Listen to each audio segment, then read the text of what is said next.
Have you ever had a thought that shocked you? A flash of anger so intense it scared you. A pang of envy so sharp it felt shameful. A secret desire that made you recoil and think, "That's not me." What if I told you that it is, in fact, you? What if I told you that it is a vital, powerful, and profoundly misunderstood part of you? A part that has been waiting in the darkness for you to finally turn and face it.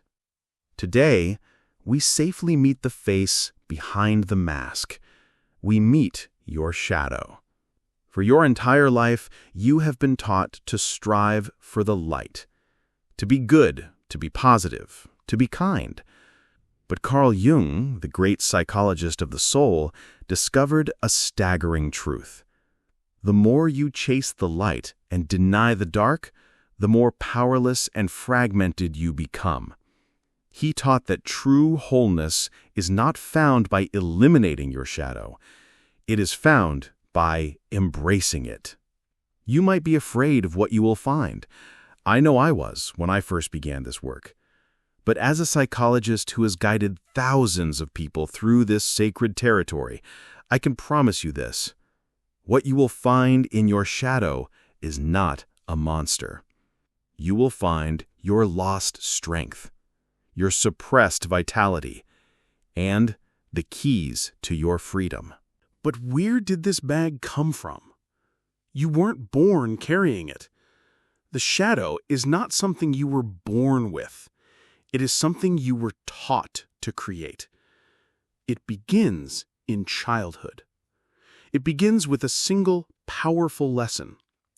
The lesson of belonging. You were born whole. As a small child, you were a complete expression of the human experience. When you were happy, you laughed with your entire body. When you were sad, you cried without shame. When you were angry, you screamed with a pure, righteous fury. You were all of it. Light and dark, joy and rage, a perfect, chaotic whole. And then, the world began to teach you. It happened in small, almost invisible moments. Perhaps you expressed your anger, and a tired parent said, "Nice children don't get angry." In that moment, a transaction occurred. Your child mind learned a critical piece of survival data. My anger threatens my connection. My connection is essential for my survival. Therefore, I must get rid of my anger. But you cannot get rid of a part of yourself. You can only hide it. And so you performed your first act of psychic magic. You took that pure, fiery energy of your anger. You cut it away from your conscious self, and you placed it in an invisible bag you carry on your back.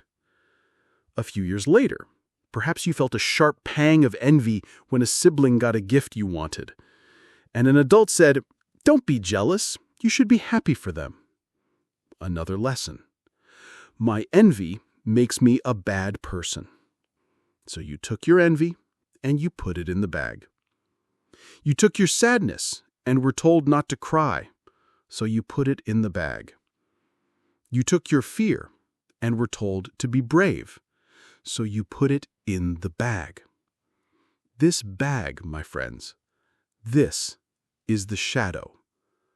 It is the sacred container for every part of yourself that you were taught was unacceptable in your quest to be loved. It is not evil. It is exiled. Let's imagine Chloe, the nurse, when she was 8 years old. There's a school play, and more than anything in the world, Chloe wants the lead role. She feels a surge of ambition, a desire to be seen, to shine. This is a beautiful, healthy, life-affirming impulse. But her best friend gets the part instead. And Chloe feels two things simultaneously. She feels a genuine happiness for her friend and a hot, searing flame of envy. She runs home upset, and when her mother asks what's wrong, she confesses her jealousy. And her well-meaning mother, trying to teach a lesson in good sportsmanship, says, "Oh, honey, don't be like that. A good friend is always happy for their friends. You should feel proud of her." In that moment, the child mind inside Chloe goes to work. The data is locked. My ambition led to this painful feeling. My envy is wrong. It makes me a bad friend. To be a good girl, I must not feel these things. So, Chloe performs the familiar magic. She takes her ambition, her desire to shine, and she puts it in the bag. She takes her envy, the honest signal of her own deep longing, and she puts it in the bag. And on the outside, she puts on the smiling mask and tells her friend, "I'm so happy for you." She has successfully performed the role of the good person. She has secured her connection. She has survived. But the bag on her back just got a little heavier. And here is the shocking truth, the twist that changes everything. We do not only exile our dark emotions into the shadow. We also exile our light. The shadow is the container for anything that threatened our sense of belonging. And sometimes our brilliance is just as threatening as our darkness. Think about it. That little girl whose fierce assertiveness was called bossy, she took her leadership skills and she put them in the bag. That creative teenager whose artistic passions were called unrealistic and a waste of time, he took his creativity and he put it in the bag. That young woman whose sharp intelligence made others feel insecure, she learned to play dumb. She took her brilliance and she put it in the bag. That confident person whose self-assurance was called arrogant, they took their self-worth and they put it in the bag. So what then is in this bag you carry? Yes, your anger, your sadness, your envy, but also your power, your passion, your creativity, your assertiveness, your raw, untamed brilliance. Your shadow contains the very parts of you that you need to feel whole, vibrant, and alive. The very things you need to stop feeling so exhausted. This is the foundational insight of all shadow work. You are not digging through the darkness to find a monster. You are on an archaeological dig to unearth a lost civilization. The lost civilization of you. But the things in that bag, they do not lie dormant. They are alive. They are energy. And they are constantly trying to get your attention. They are constantly trying to come home. And the way they do it is often by causing the most chaos and confusion in your daily life. That is the mystery we must solve next. But the contents of this bag are never content to stay hidden. The shadow does not want to remain in exile. It wants to come home. It wants to be integrated. And if you do not consciously create a path for it to return, it will force its way into your life, often in the most chaotic and painful ways. The shadow, when ignored, does not speak in whispers. It speaks in symptoms. The first and most common symptom of an unintegrated shadow is projection. This is one of Carl Jung's most brilliant and practical concepts, and it works like this. Anything that is alive within you, that you cannot or will not see in yourself, you will see with excruciating clarity in other people. Your unconscious mind acts like a movie projector, and the world becomes your screen. Think of Chloe, our nurse. There is a new administrator at her hospital, a woman named Sarah, and Chloe cannot stand her. She finds Sarah to be arrogant, loud, and selfishly ambitious. Every time Sarah speaks up in a meeting with her confident voice and clear ideas, Chloe feels a wave of intense irritation, a visceral dislike. She complains to her husband at night. She's so pushy. She just takes up all the space in the room. Chloe believes her reaction is about Sarah. It is not. It is a projection of her own shadow. Remember what Chloe put in her bag when she was a little girl? Her ambition, her desire to shine, her assertiveness, her own capacity to take up space. These are the very qualities she sees and judges so harshly in Sarah. Her shadow is using Sarah as a movie screen to show her the powerful, exiled parts of herself. The intense irritation she feels is not hatred for Sarah. It is the grief of her own soul longing for its own disowned strength. It is her shadow screaming, "Look, that's us. We're in here too. When will you let us out?" This is the great, painful secret of our strongest judgments. They are rarely about the other person. They are a map, leading directly back to the lost treasures in your own shadow. This leads to the second symptom, the emotional overreaction. Have you ever had a moment where you snapped, where your emotional reaction was a 10 out of 10 to a situation that was a 2 out of 10? You get stuck in traffic and feel a surge of white-hot rage that shakes your entire body. Your partner makes a casual, slightly critical remark, and you either burst into tears or unleash a verbal assault. Afterwards, you are flooded with shame and confusion. Why did I do that? That's not me. But it is you. It is the return of the exiled. Remember the beach ball we talked about? The one held underwater? An overreaction is what happens when your grip slips for just a second. All of the suppressed energy, the anger, the grief, the frustration from hundreds of previous moments, explodes to the surface at once. The person in front of you did not cause the explosion. They were simply the final, tiny pressure point that caused the dam to break. When Chloe's husband forgets to take out the trash, and she unleashes a storm of fury upon him, her rage is not about the trash. It is about the doctor who was condescending to her that morning. It is about the colleague who took advantage of her kindness. It is about the sister who drains her energy. It is about the 100 tiny moments where she swallowed her no and betrayed her own soul. The trash can was simply the unfortunate detonator for a bomb that had been armed for years.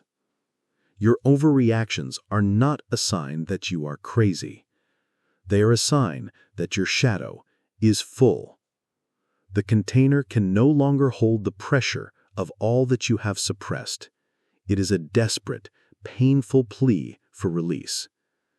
This brings us to the third and most subtle symptom, self-sabotage.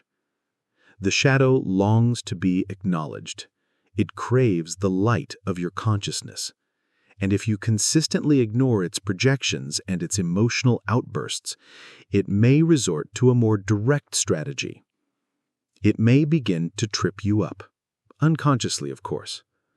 Let's say you have a major project at work, a project that, if successful, could lead to a promotion.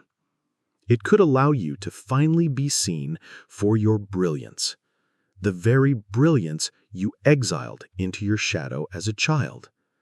And suddenly, you find yourself procrastinating. You miss a crucial deadline. You pick a fight with a key team member. You do something that seems completely irrational, something that goes against everything your conscious mind wants. Why? Because the exiled part of you, the part that learned it was dangerous to shine, is terrified. Its old programming says, to be seen is to be a target. To be brilliant is to be arrogant. To succeed is to threaten our belonging. And so, to keep you safe, your shadow will unconsciously sabotage the very opportunity you consciously crave. It is a misguided act of love, a desperate attempt by an old, frightened part of you to protect you from a danger that may no longer exist. It is your shadow pulling the emergency brake on your own life. Projection, overreaction, self-sabotage. These are not flaws in your character. They are the language of the exiled. They are the desperate strategies of a shadow that is begging to be seen, to be heard, and to be brought back home. They are not the problem. They are the map, and they are pointing us toward the greatest treasure of all. So if the shadow causes all this chaos, the projections, the overreactions, the self-sabotage, why on earth would we want to get closer to it? Why would we willingly walk towards the darkness? Because Carl Jung's greatest insight, the insight that forms the very foundation of this channel, is that the shadow is not just a container for our wounds. He wrote that it is also the source of renewal. The parts of you that you have exiled hold the very keys to your own wholeness. You cannot become whole by cutting off half of yourself. You can only become whole by turning around with courage and compassion and bringing the exiles home. This is not just a beautiful spiritual idea. It has profound practical consequences for your life. When you begin the work of befriending your shadow, you begin to reclaim the treasures that have been locked away. The first treasure you reclaim is pure energy. The colossal amount of psychic energy you have been spending to hold that beach ball underwater, to keep the contents of the bag suppressed, is liberated. It is returned to your psychic bank account. This is where the deep, soul-level exhaustion begins to heal. You stop fighting an internal war, and that energy becomes available for you to live your life. The second treasure is authenticity. Your true voice, your real opinions, your unfiltered self, they are not lost. They are in the shadow. When you begin to integrate these parts, you stop performing and you start living. The constant, draining friction between the mask you wear and the person you are begins to dissolve. You find the courage to speak your truth. You find the relief of simply being yourself. The third treasure is healthy boundaries. Remember that righteous anger you exiled? When you bring it home, it is no longer a destructive, explosive force. When integrated, your anger is transformed. It becomes the calm, clear, unwavering energy you need to say no. It becomes the protective fire that guards your sacred space. You no longer have to be a good girl to be safe. You become a whole woman who can protect herself. The fourth treasure is creativity. The shadow is the realm of the raw, the primal, the instinctual. It is where your most original, powerful, and unconventional ideas reside. When you create a safe relationship with your shadow, you open a direct channel to this source of immense creativity. You stop trying to create what the world wants, and you start creating what your soul needs to express. And the fifth, and perhaps most beautiful treasure, is compassion. Jung taught that one does not become enlightened by imagining figures of light, but by making the darkness conscious. When you have had the courage to face your own unacceptable parts, your own anger, your own envy, your own fear, you lose the need to judge them in others. You see another person's outburst not as a character flaw, but as a symptom of their own unintegrated shadow. You see their projections for what they are. Your heart opens. You become less reactive and infinitely more loving, both to yourself and to the world. Energy, authenticity, boundaries, creativity, compassion. This is the gold that is waiting for you in the darkness. This is why we do this work. So how do we begin this great archaeological dig? This journey does not begin with a fight. It does not begin with analysis or fixing or trying to change anything. It begins with the simplest, most powerful act of all. The act of neutral observation. The act of acknowledgement. I want to give you your first practice as an explorer of your own inner world. It is a practice I call shadow spotting. For the next week, your only task is to become a detective of your own psyche. I invite you to carry a small notebook or use a note-taking app on your phone. We are going to hunt for 2 specific clues, 2 signals from the shadow. The first clue is the strong projection.